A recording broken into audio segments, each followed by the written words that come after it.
Hey everybody, this is Becca. Thank you for watching my channel, Beccatown Sims. If you don't already, please subscribe so that you can watch me do some Sim stuff and keep me company in quarantine.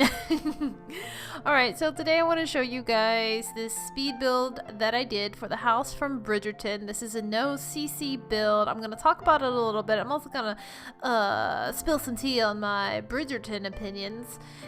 So let's get started. First of all, this house is based on a real, well, it's based on the house from the show, and the house from the show is based on or slash filmed at a real place. It's called the Ranger House. It's in London, and it looks like they just kind of took the front. I don't know if they filmed interiors there, and they put like some pretty flowers all around it. And when I saw it on the show, I was like, ooh, honey, I am gonna be building this in The Sims. I cannot stay away from a historical build as quaint as this, covered in flowers. Sign me up. I guess this is a Georgian, being that this is from the early Regency era. No, yeah, it's early. I think it's early. It's like the early 1800s when the show starts. So I'm calling this a Georgian build. It is symmetrical. It is made of brick, and I did the thing while looking at reference pictures from the show. I didn't look at a lot of reference pictures from the actual house because it's an art museum now, and I didn't know if they did interiors there. And one thing I can tell you is that either the house is bigger than it seems, or I got the proportions all wrong, because when I was trying to build the rooms that I saw in the show, I had the hardest time fitting them in here. So I did my best. Some of them are a bit smaller than they look in the screenshots. I did watch an episode while I was building this so I could pause and look at the rooms while I was doing them and try to match them as best I could. The layout is kind of a question mark. I only used episode 1, and I think that you probably see a lot more of the house. If you were to go through the whole season, you could figure out how the rooms are connected better than I did. But yeah, it's a really big house, and I don't know where they fit all the rooms. So I'll show you my tour at the end. But this video, the speed build part, mostly focuses on the shell, because I knew this house was going to take a really long time to build, because again, it is huge. So I just recorded the shell building because I don't know, I feel like I'm not that interesting to watch furnish something, but you can see how I furnished it in the tour that is at the end. So if you want to see that, skip to the end, and by skip to the end I mean watch the whole thing to improve my watch time, and keep going at the end when the tour starts.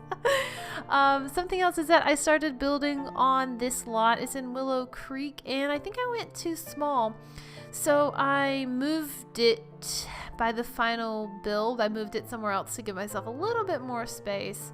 So that's kind of the story behind the shell. I'm going to talk about my Bridgerton opinions now. And so this was advertised to me on Netflix, and I think it was like popping up on my Instagram. And I don't know if they were showing it to everybody, but I am their target demographic. You're showing me, I see a historical costume, I click, okay? And about the costumes, yeah, they're fun. They're definitely fun. I thought it was genuinely a fantasy show that had a Regency kind of flair. I didn't realize until I was actually watching it that it is supposed to be set in the real world. So yeah, not really accurate historically or costume wise, but I do think that it's fun. And the way that they do the history is there's not like really very many real historical people in there. It's almost like an alt timeline to me, because it's kind of got this like colorblind casting, which is honestly pretty fun. I don't care, like I don't watch TV shows for historical accuracy. This is like a lighthearted romantic fantasy. I'm all for it. I also thought it was going to be really like YA and kind of boring and like over dramatic, but I think that the show is actually pretty well written, and I was surprised by that. They did a good job, in my opinion, with the characters, who were consistent and believable. They wove in the mystery pretty well, which if you haven't watched it, I don't know why you're watching this video, but if you haven't watched it, there is kind of a central mystery around who's writing these gossip papers. It's very like Gossip Girl, and that was pretty fun.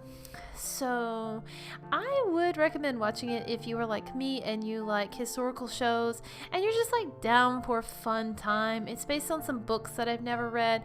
My impression of the books is that they're kind of your standard like historical romance, like very, very romancy, light on history kind of romance genre. I haven't read them.